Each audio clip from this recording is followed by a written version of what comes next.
পরীক্ষা হচ্ছে ইয়েতে ডিসেম্বরের জানুয়ারির 13 তারিখ, তাই না? তো তোমাদের ফাইনালের সিলেবাসে তোমাদের মেইনলি ট্রানজিস্টর আছে, দুই ধরনের ট্রানজিস্টর, একটা হচ্ছে বিজেটি বাইপোলার জাংশন ট্রানজিস্টর, আর একটা হচ্ছে মসফেট।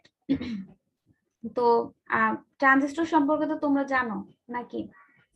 ইন্টারের বইতে মেবি কিছুটা পড়ছো বিজেটি।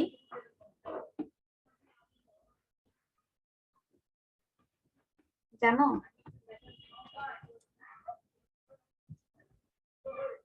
খেয়াল নাই ম্যাম, পড়েছিলাম। ম্যাম পড়ছিলাম ওই যে ম্যাম ট্রানজিস্টর অল্প কিছু মনে আছে ম্যাম। ইলেকট্রনিক্স এর চ্যাপ্টারটাতে ছিল মেবি তোমাদের,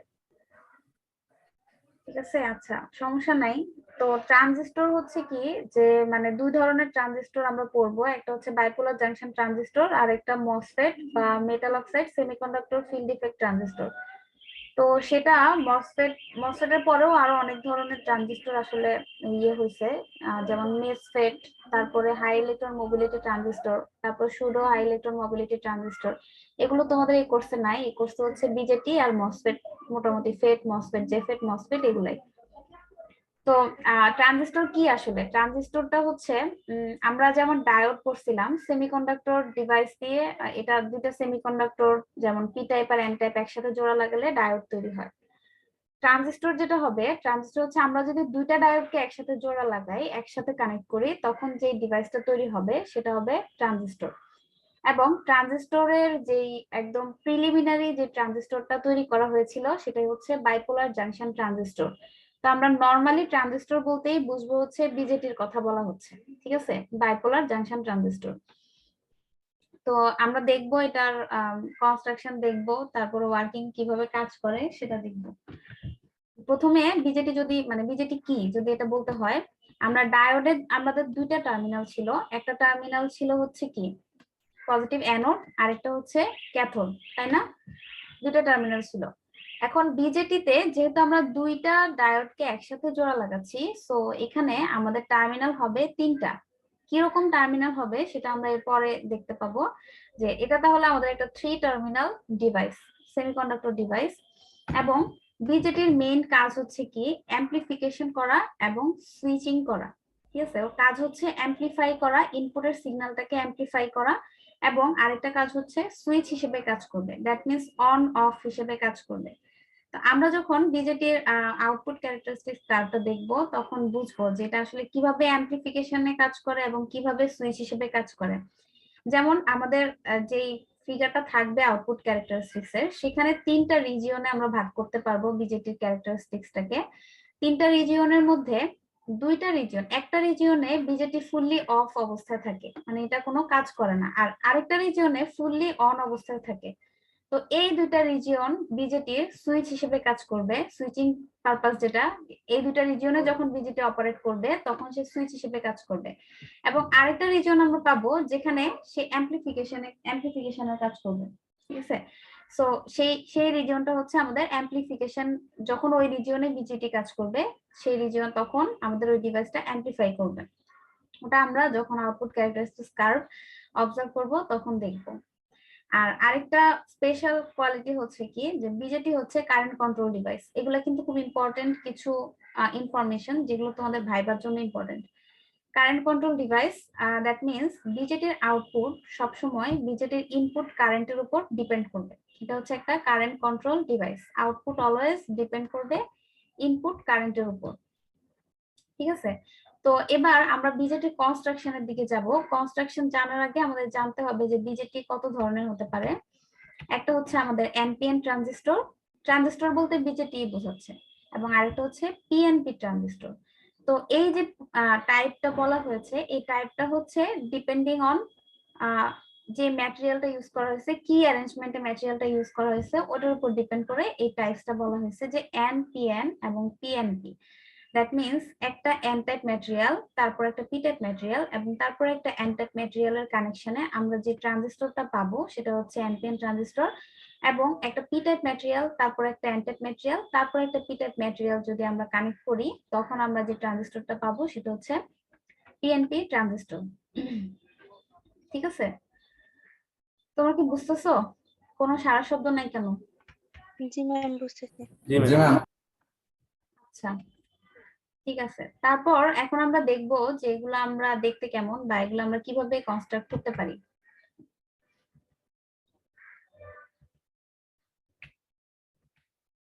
তো এখানে যেটা দেখতে পাচ্ছ এটা হচ্ছে এনপিএন ট্রানজিস্টর একটা। তো এটা যদি আমরা ভালোভাবে দেখি, প্রথমে একটা এন টাইপ ম্যাটেরিয়াল দেয়া হয়েছে, তারপরে তার সাথে একটা পি টাইপ ম্যাটেরিয়াল কানেক্ট করা হয়েছে, দেন এই পি টাইপ ম্যাটেরিয়ালের সাথে আরেকটা এন টাইপ ম্যাটেরিয়ালকে যুক্ত করা হয়েছে এবং এদের কম্বিনেশনে আমাদের এই এনপিএন ট্রানজিস্টরটা তৈরি হয়েছে। এখন আমরা যদি দেখি যে এই পাশে যে টার্মিনালটা আছে বাম পাশে, এই টার্মিনালটাকে আমরা বলবো এমিটার টার্মিনাল বা এমিটার রিজিয়ন। এই রিজিয়নটা হচ্ছে এমিটার রিজিয়ন। মাঝখানের পি টাইপ ম্যাটেরিয়ালের যে রিজিয়নটা বা মাঝখানে যে রিজিয়নটা থাকবে সেটার নাম হচ্ছে বেস রিজিয়ন, এবং ফাইনালি লাস্টে যে রিজিয়নটা থাকবে সেটা হচ্ছে কালেক্টর রিজিয়ন। এবং আমরা এখান থেকে দেখতে পাচ্ছি যে তিনটা টার্মিনাল বের হচ্ছে, এমিটার থেকে একটা টার্মিনাল বের হচ্ছে, বেস থেকে একটা টার্মিনাল বের হচ্ছে এবং কালেক্টর থেকে আরেকটা টার্মিনাল বের হচ্ছে। তাহলে এটা একটা 3 টার্মিনাল ডিভাইস। যে তিনটা টার্মিনালের নাম কি হবে? এমিটার টার্মিনাল, বেস টার্মিনাল এবং কালেক্টর টার্মিনাল।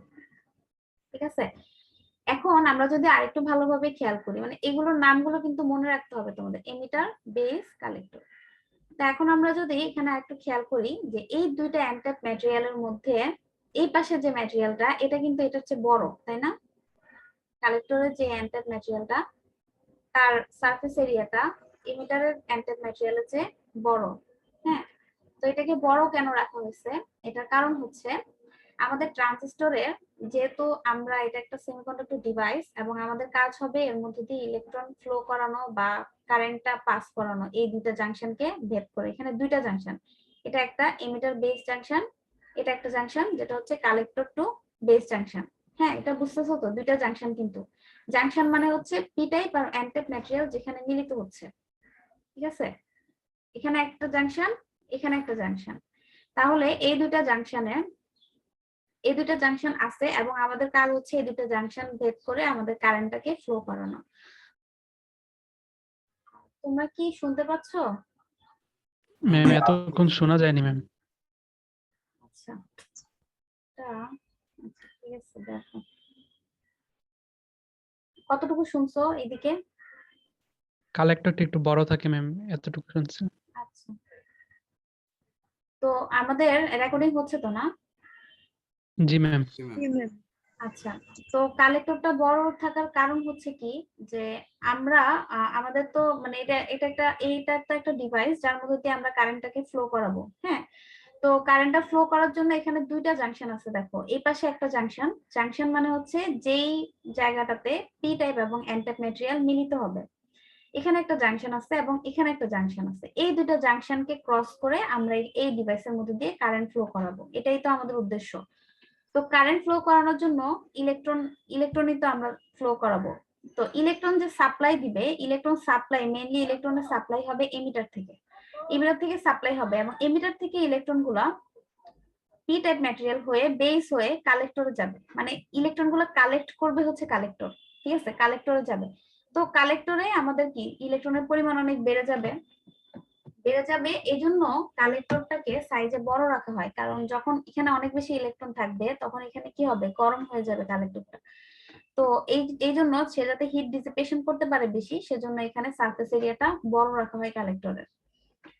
আচ্ছা, তো এটা হলো আমাদের এনপিএন ট্রানজিস্টর, যার তিনটা টার্মিনাল আছে, এমিটার, বেস, কালেক্টর।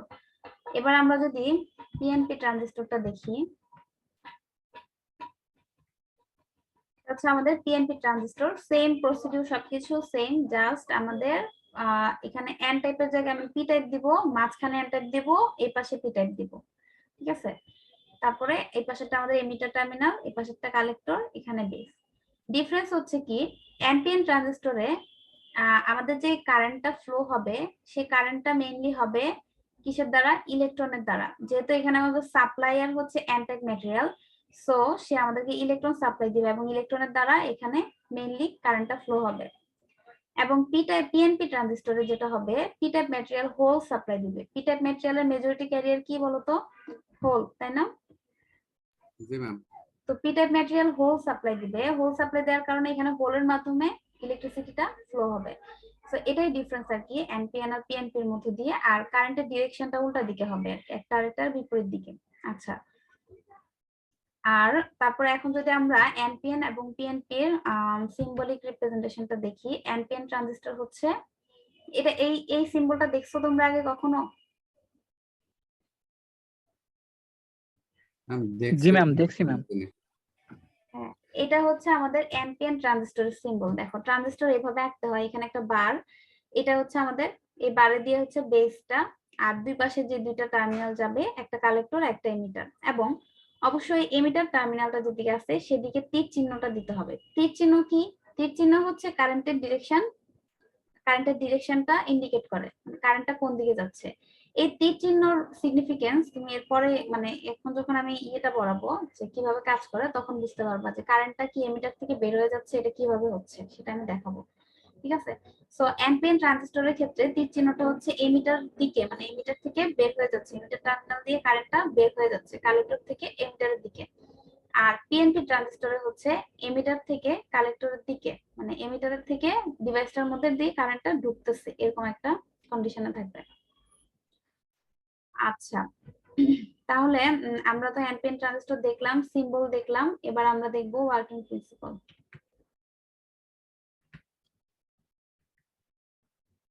আমাদের সবচেয়ে বেশি ইউজ হয় হচ্ছে এনপিএন ট্রানজিস্টর, পিএনপি ট্রানজিস্টরের ইউজটা কম। সো এনপিএন ট্রানজিস্টরটা আমি তোমাদের বুঝাই দিচ্ছি যে কিভাবে কাজ করে। পিএনপিটা সিমিলার ওয়েতে জাস্ট হোল দিয়ে কাজ করবে, আর কারেন্টের ডিরেকশনটা উল্টা দিকে হবে। তো দেখো প্রথমত এখানে যেটা দেখতে পাচ্ছি, এই যে বাম পাশে দেখতে পাচ্ছ, এটা হচ্ছে আমাদের এমিটার রিজিয়ন। ঠিক আছে? এই যে মাঝখানে যেই সাদা ইয়ে সহ যেই পোর্শনটা দেখতে পাচ্ছ, এটা হচ্ছে আমাদের বেস রিজিয়ন, এটা হচ্ছে আমাদের কালেক্টর রিজিয়ন। এবার দুইটা জাংশনকে এখানে দেখানো হয়েছে, এটা একটা জাংশন, এটা একটা জাংশন। ঠিক আছে? এটাকে একটু মোটা করে দেখানো হয়েছে ডিপ্লেশন রিজিয়নটা।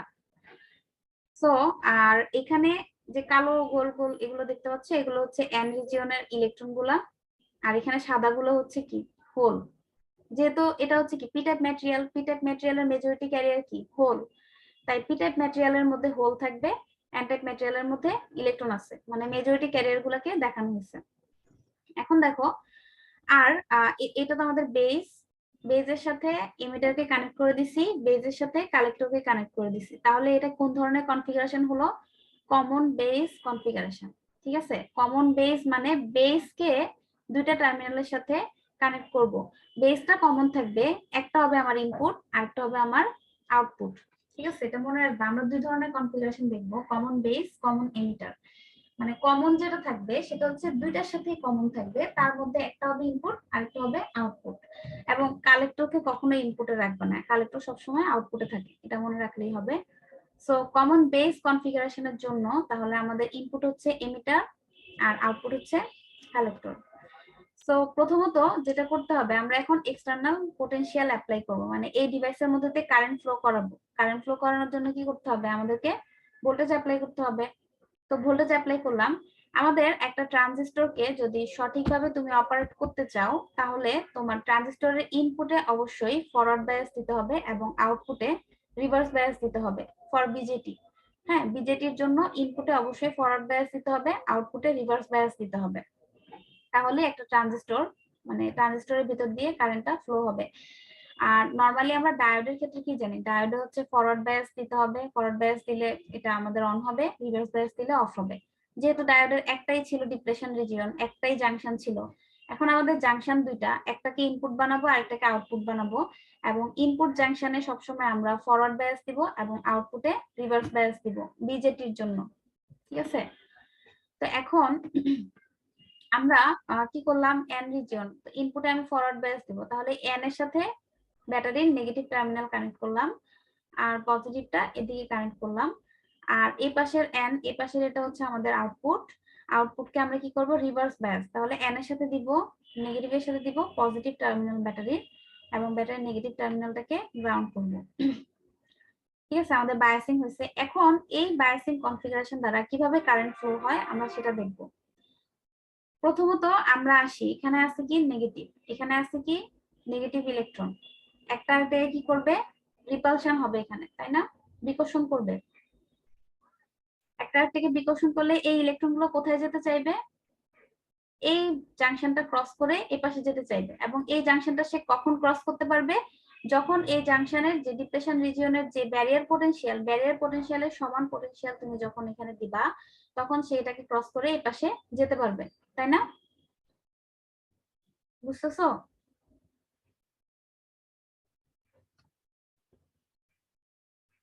তোমরা কি বুঝতেছো?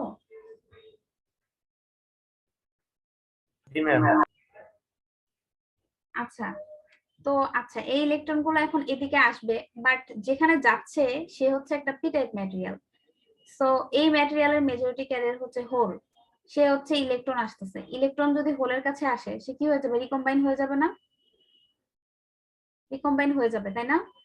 বাট এখানে দেখো, এই বেস রিজিয়নটাকে অনেক বেশি ন্যারো রাখা হয়, যে কারণে বেস রিজিয়নে যেই হোলের সংখ্যা এই ইমিটারের ইলেকট্রনের তুলনায় খুবই সামান্য থাকে, যে কারণে খুব কম পরিমাণ ইলেকট্রন হোলের সাথে রিকম্বাইন হয়ে এদিক দিয়ে চলে যাবে, বেইজের মধ্যে দিয়ে পাস হবে, বেইজ দিয়ে চলে যাবে এদিকে চলে যাবে, গ্রাউন্ডে চলে যাবে, ঠিক আছে? সো এদিকে যেহেতু কিছু ইলেকট্রনের ফ্লো হচ্ছে, সো এখানেও একটা কারেন্ট আছে, যে কারেন্টটাকে আমরা বলবো বেস কারেন্ট আইবি। যারা রিকম্বাইন হয়ে এদিক দিয়ে চলে গেল তাদের দ্বারা যে কারেন্ট ফ্লো হবে সেটা হচ্ছে বেস কারেন্ট আইবি। আচ্ছা, এখন বাদ বাকি যে ইলেকট্রন গুলো আসছিল বেজের কাছে এখান থেকে, তারা কি করবে? তারা কি করবে সেটা বোঝার জন্য আমরা এই পাশে আসি। এখানে ব্যাটারির পজিটিভের সাথে আমার এখানকার এন রিজিয়ন কানেক্টেড ইলেকট্রন গুলো, তাহলে ইলেকট্রন গুলো কি এদিকে অ্যাট্রাক্টেড হবে, তাহলে এদিকে অ্যাট্রাক্টেড হলে এই পাশে যে ইলেকট্রন গুলো আছে তারাও এদিকে অ্যাট্রাক্টেড হবে।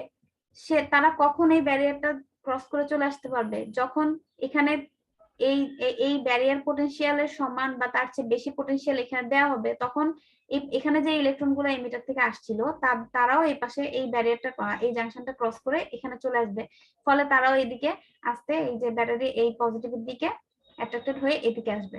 তাহলে আমরা দেখতে পাচ্ছি যে আমাদের ইলেকট্রনের যাত্রা শুরু হয়েছিল এখান থেকে শুরু হয়ে তারা এদিক দিয়ে এই জাংশনটা ক্রস করে বেজে আসলো, এবং কিছু পরিমাণ বেজ দিয়ে চলে গেল, এবং অধিকাংশ পরিমাণ আবার এই জাংশনটা ক্রস করে এদিক দিয়ে আবার ব্যাটারির পজিটিভে এদিকে ফিরে আসলো। তাহলে আমাদের এই পুরো ডিভাইসটার মধ্যে দিয়ে কারেন্ট ফ্লো হচ্ছে, আমরা দেখতে পাচ্ছি পুরো ডিভাইসটার মধ্যে দিয়ে কারেন্ট ফ্লো হচ্ছে। কোন কন্ডিশনে? আমি যখন ইনপুটে ফরওয়ার্ড বায়াস দিচ্ছি এবং আউটপুটে রিভার্স বায়াস দিচ্ছি, তখন আমার এই বিজেটির মধ্য দিয়ে কারেন্ট ফ্লো হচ্ছে, ঠিক আছে? সবাই কি বুঝতে পারছো কিভাবে কারেন্ট ফ্লো হয়?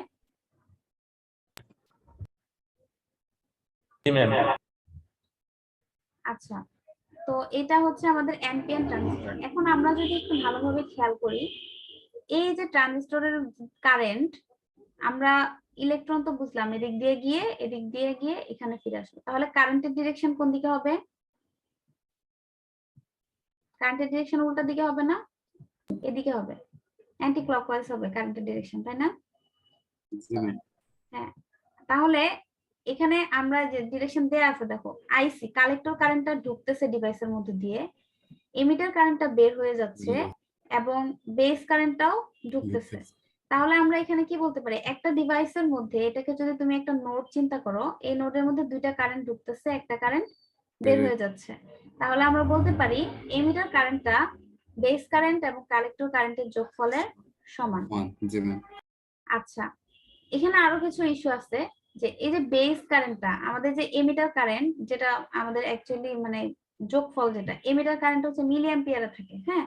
আর বেস কারেন্ট, যেহেতু বেজের এরিয়াটা অনেক ছোট এবং তার অনেক কম তার ইয়ে আছে, এটাকে কি বলে, হোল আছে, সো রিকম্বিনেশন অনেক কম হবে, সো এই দিক দিয়ে যে কারেন্টটা বেজের মধ্যে দিয়ে ফ্লো হবে সেটার পরিমাণ খুবই সামান্য, এটা মাইক্রো অ্যাম্পিয়ার রেঞ্জে আসে। আমরা চাইলে এটাকে নেগলেক্ট করতে পারি, কিছু কিছু ম্যাথে আমরা এটাকে নেগলেক্ট করতে পারবো। সো এটাকে নেগলেক্ট করলে অ্যাকচুয়ালি আমাদের ইকুয়েশনটা কি দাঁড়ায়? আইই আইসি এর সমান হয়ে যাবে, তাই না?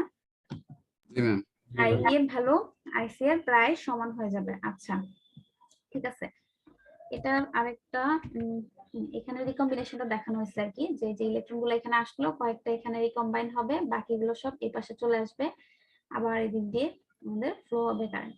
তো এইটা হচ্ছে আমাদের কনস্ট্রাকশন আর কি, basic working principle of NPN transistor কিভাবে কাজ করে। এখন আর তোমাদের লিমিটেশন পরে পড়াবো, বিজেটি নিয়ে আরো অনেকগুলো ক্লাস করাবো, তারপর এগুলো দেখাবো।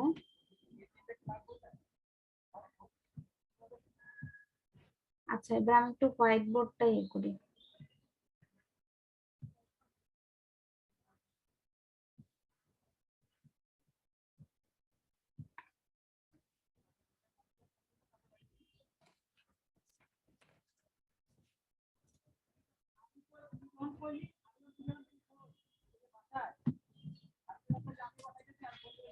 আচ্ছা, এখন আমরা দুইটা কনফিগারেশন শিখবো, একটা হচ্ছে কমন বেস আর একটা হচ্ছে কমন এমিটার। দুই ধরনের কনফিগারেশন, তবে এর মধ্যে সবচেয়ে বেশি ইউজ করা হয় কমন এমিটার কনফিগারেশন, কারণ কমন এমিটার কনফিগারেশনের অ্যামপ্লিফিকেশন অনেক বেশি হয়। হ্যাঁ, মানে এটা এফিশিয়েন্ট বেশি। সো আমরা দুইটার ক্ষেত্রে দেখি। কমন বেস কনফিগারেশন হচ্ছে একটু আগে আমরা যে কনফিগারেশনটা দেখলাম সেটাই হচ্ছে কমন বেস কনফিগারেশন। ধরো আমি যদি এন পি এন, হ্যাঁ, অথবা আচ্ছা আমি ইয়ে দিয়ে দেখাই, সিম্বলিক রিপ্রেজেন্টেশন দিয়ে দেখাই। ধরো আমি একটা ট্রানজিস্টর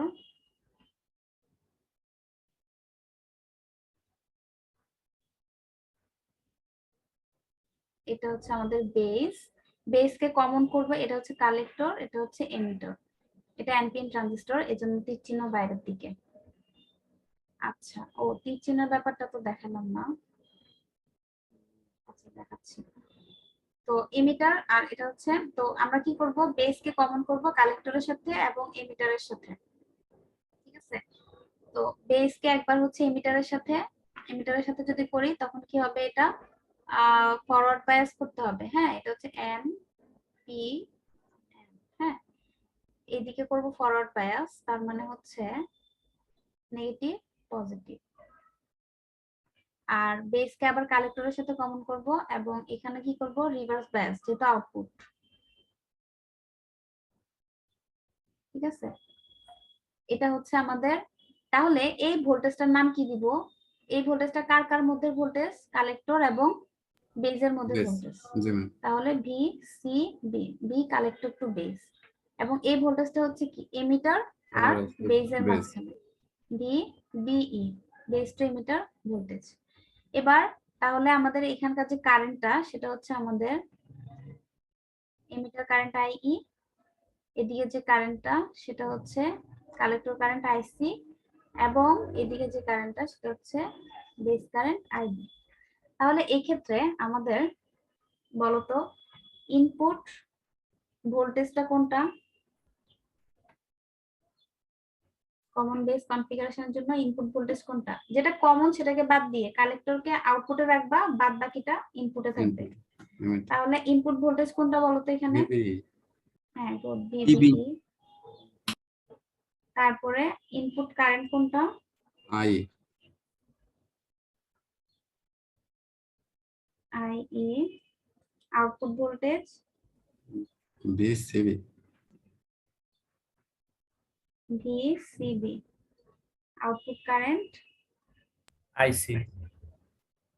হ্যাঁ আইসি।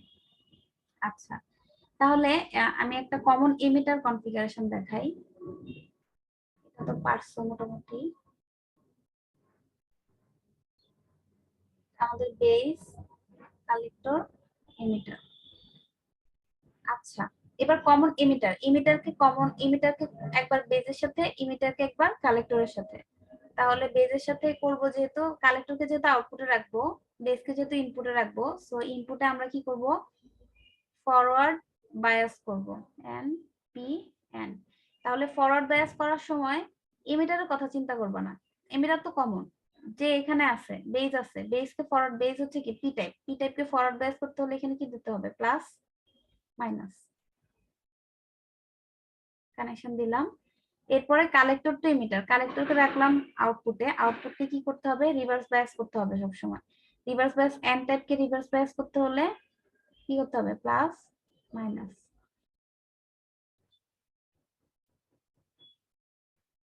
তাহলে এই ভোল্টেজটার নাম কি হবে বলতো? এই ভোল্টেজটার নাম কি হবে? এটা কোন কোন টার্মিনালের মাঝখানে ভোল্টেজ? কালেক্টর আর Collector আছে emitter. এমিটার। তাহলে V collector to A. Emitter. তাহলে এই ভোল্টেজটার নাম কি হবে? এটা হচ্ছে B. BE. হ্যাঁ, ভি বিই। তারপরে আমাদের এদিকে যে কারেন্টটা যাচ্ছে সেটা হচ্ছে আইবি, এদিকে যে কারেন্টটা যাচ্ছে সেটা হচ্ছে আইসি, হচ্ছে আইই। E. তাহলে আমরা বলি ইনপুট ভোল্টেজ, তাহলে এখানে কমন এমিটার কনফিগারেশনের জন্য কি হবে? কমন এমিটারের ইনপুট ভোল্টেজ কি হবে? কালেক্টরকে সবসময় আউটপুটে রাখবা, এটা মনে রাখবা। VBE আছে হ্যাঁ, VBE input current, IE. I E. IE হবে, এটা তো কমন। Oh, sorry ma'am, IB. IB output voltage, VCE. VCE output current, Ma'am, I see. Output current হচ্ছে আইসি। আচ্ছা, এরপরে এই যে আমি একটু আগে বললাম যে আমাদের ট্রানজিস্টরের কাজ হচ্ছে অ্যামপ্লিফাই করা। তো প্রত্যেকটা কনফিগারেশনের জন্যই কিছু অ্যামপ্লিফিকেশন হবে, তাই না? কিন্তু কতটুকু অ্যামপ্লিফাই হবে সেটা তো একটা কিছুর উপর ডিপেন্ড করবে, একটা ফ্যাক্টরের উপর ডিপেন্ড করবে যে সে এত পার্সেন্ট অ্যামপ্লিফাই করতে পারে, তাই না? তো কমন বেজের জন্য এরকম একটা অ্যামপ্লিফিকেশন ফ্যাক্টর আছে, কমন এমিটারের জন্য একটা অ্যামপ্লিফিকেশন ফ্যাক্টর আছে। হ্যাঁ, যে অ্যামপ্লিফাই বলতে কি, সে কারেন্টকে অ্যামপ্লিফাই করবে। তো আমাদের কারেন্ট অ্যামপ্লিফাই হলে কতটুকু অ্যামপ্লিফাই বলতে কি বোঝায়? আউটপুট বাই ইনপুট, তাই না? আউটপুটে কতটুকু পাচ্ছি বাই ইনপুটে কতটুকু পাচ্ছি, দুটাকে ভাগ করলে যে ভ্যালুটা পাবো সেটাই তো আমার অ্যামপ্লিফিকেশনটা কতটুকু হচ্ছে, তাই না? ধরো আমি ইনপুটে 5 ভোল্ট দিছি, 5 এম্পিয়ার দিছি, আউটপুটে আমি 500 এম্পিয়ার পাচ্ছি। এখন আমার এখানে অ্যামপ্লিফাই হয়েছে কতটুকু, কিভাবে বের করব? 500 কে 5 দিয়ে ভাগ দিব, ভাগ দিলে 100। হ্যাঁ, এভাবে পাবো। তাহলে এই কমন বেজের জন্য অ্যামপ্লিফিকেশন ফ্যাক্টর যেটা আছে সেটাকে বলা হয় আলফা। এটা হচ্ছে কমন বেজ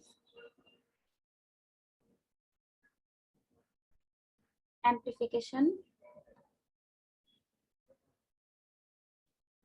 ফ্যাক্টর। এবং এই আলফা মানে তাহলে আমরা কি কি বলতে পারি? Output current by input current, তাই না?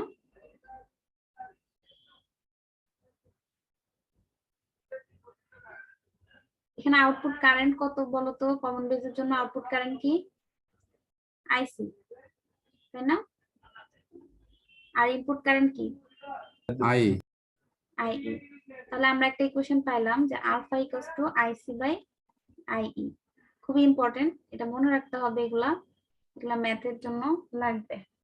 এবার কমন এমিটার কনফিগারেশন আসি। কমন এমিটারের জন্য যে অ্যামপ্লিফিকেশন ফ্যাক্টর আছে সেটাকে আমরা বিটা দিয়ে প্রকাশ করি। বিটা সমান, বিটা হচ্ছে কমন এমিটার অ্যামপ্লিফিকেশন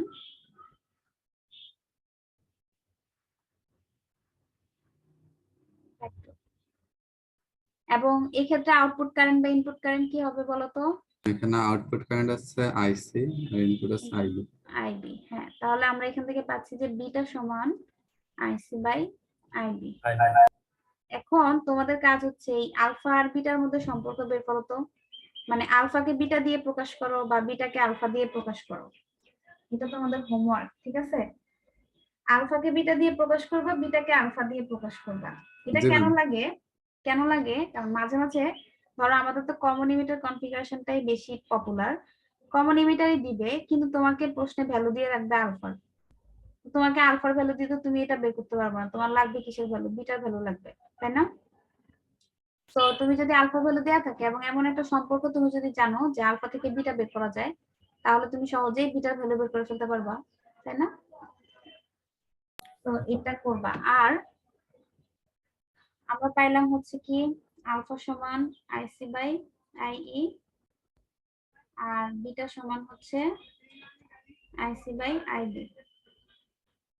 আচ্ছা, তাহলে এখান থেকে আমরা আরেকটা ইকুয়েশন জানলাম যে আইই সমান আইসি প্লাস আইবি।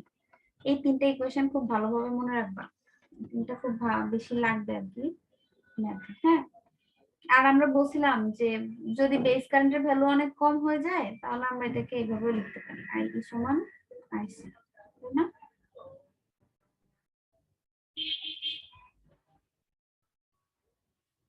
আচ্ছা, আরেকটা ব্যাপার আছে, যদিও মানে এটা একটু তোমরা কনসেপ্ট নিয়ে রাখো, যে আমাদের যে ট্রানজিস্টরের যে কালেক্টর কারেন্টটা আমরা এখানে দেখতে পাচ্ছি, থেকে আমরা কিভাবে লিখতে পারি, আইসি সমান আলফা আইই ওই ইকুয়েশন থেকে। আবার লিখতে পারি আইসি সমান বিটা আইবি। আই জি ম্যাম। এটা মনে রাখবা, এটা মনে রাখলেই হবে, এগুলা থেকে এগুলা ডিরাইভ করতে পারবে। আচ্ছা, সো এখানে যে আইসি ভ্যালুটা, এটা হচ্ছে মেজরিটি ক্যারিয়ার দ্বারা যে কালেক্টর কারেন্টটা পাচ্ছি সেটা। তবে কালেক্টরে আরেকটা মাইনরিটি ক্যারিয়ার দ্বারা কিছু কারেন্ট ফ্লো হয় খুব সামান্য পরিমাণে, সেটাকে বলা হয় কমন বেজের জন্য আইসিবিও। কমন বেজের জন্য সেই লিকেজ কারেন্ট, মানে যেটা আমাদের মাইনরিটি ক্যারিয়ার দ্বারা হয়, সেটা হচ্ছে আইসিবিও দ্বারা প্রকাশ করা হয়। তখন এটাকেও যদি কনসিডারেশনে আনতে হয়, যদি এরকম কোনো ভ্যালু দেওয়া থাকে তখন টোটাল আইসির সাথে এটা যোগ করতে হবে আর কি। আর কমন ইমিটারের জন্য আইসিইও, ঠিক আছে? সো এই দুইটা, যদিও মানে এটা জাস্ট কনসেপ্ট দিয়ে রাখলাম আর কি, যে এরকম কিছু আছে। হ্যাঁ, লিকেজ কারেন্ট থাকে কিছু। আচ্ছা, তো এই হলো আমাদের মোটামুটি ইকুয়েশন। তোমাদের ইয়েটা একটু দেখাই, কারেন্টের ডিরেকশনটা যে ওইদিকে একটু দেখাই।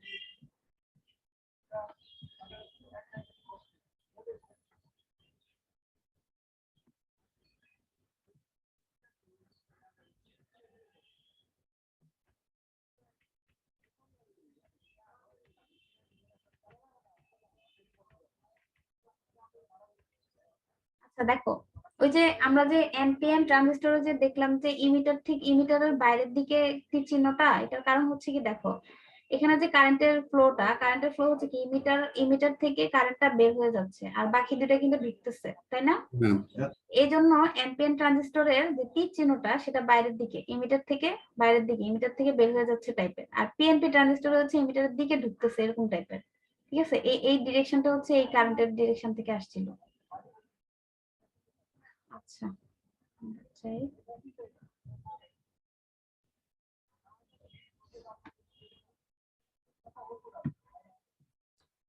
এরপরে আরেকটা যেটা কনসেপ্ট, সেটা হচ্ছে এই যে বিজেটিকে বাইপোলার জাংশন ট্রানজিস্টর কেন বলা হয় বলো তো, কারো কোনো আইডিয়া আছে?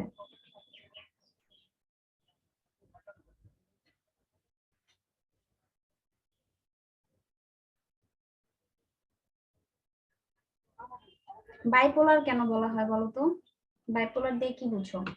ম্যাম দুইটা পোল আছে জাংশনের এনপিএন আর পিএনপি। শুনো, বাইপোলার বলতে আমাদের এই যে বিজেটিতে কিন্তু তোমরা যদি ভালো করে খেয়াল করো, দুই ধরনের ক্যারিয়ার দ্বারা কিন্তু কারেন্ট ফ্লো হচ্ছে। এক হচ্ছে এন টাইপ ম্যাটেরিয়ালের যে ইলেকট্রন দ্বারা হচ্ছে আইই আর আইসি ফ্লো হচ্ছে, এবং হোল দ্বারা কিন্তু আইবি ফ্লো হচ্ছে। খেয়াল করছো, দুই ধরনের চার্জ ক্যারিয়ার দ্বারাই কিন্তু আমাদের কারেন্টের ফ্লোটা হচ্ছে, যে কারণে এটাকে বাইপোলার বলা হয়। এবং জাংশন মানে দুইটা জাংশন আছে। ট্রানজিস্টর বলতে কি বোঝায়? ট্রানজিস্টরকে যদি আমি আলাদা করে লিখি, এটাকে বলা যায় ট্রান্সফার প্লাস রেজিস্টর। এটা আবার কি বোঝায়? ট্রান্সফার রেজিস্টর দিয়ে যেটা বোঝায় সেটা হলো, ধরো আমি যদি এখানে একটা ট্রানজিস্টর আঁকি,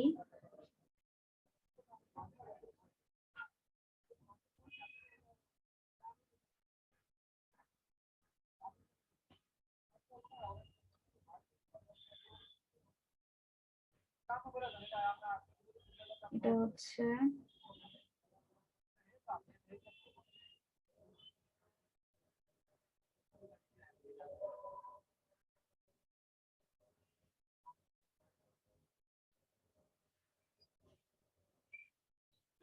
আচ্ছা, দেখো এটা আমাদের ইনপুটের রেজিস্ট্যান্স আরবি, সি আর ই, হ্যাঁ, ভিসিই, ভিবিই।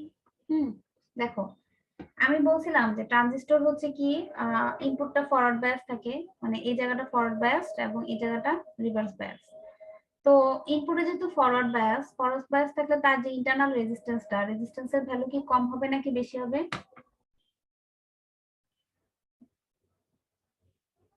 ফরওয়ার্ড বায়াস অবস্থায় কি রেজিস্ট্যান্সের ভ্যালুটা কম থাকে নাকি বেশি থাকে?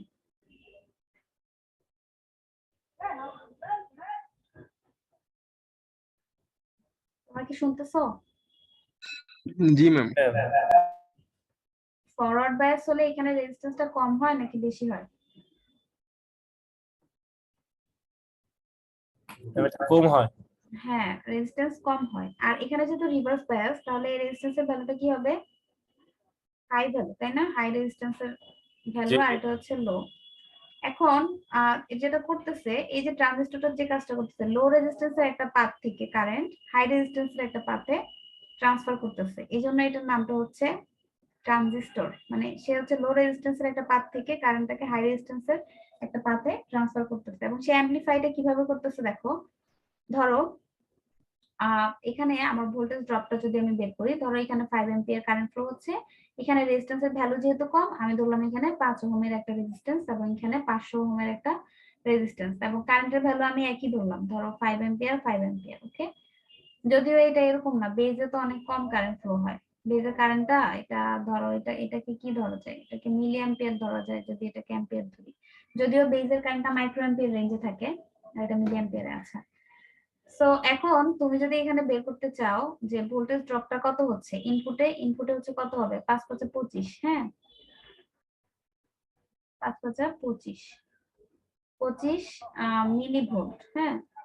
আর আউটপুটের ভোল্টেজটা যদি তুমি বের করতে চাও তখন কত হয় দেখো, 5 5 25 2500 ভোল্ট। অনেক বেশি না?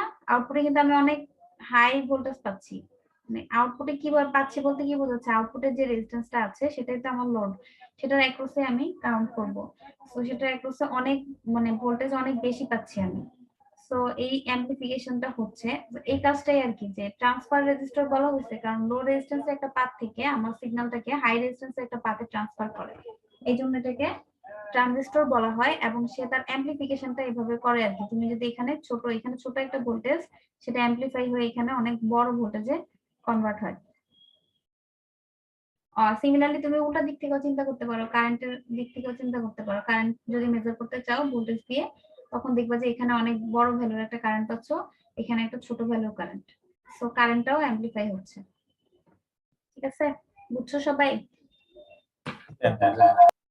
তোমাদেরকে আজকে প্রেজেন্টেশন দেখাইছি হচ্ছে এটার কারণ হচ্ছে আমার মনে হয়েছে যে ওটা দেখালে বেশি ইজি হবে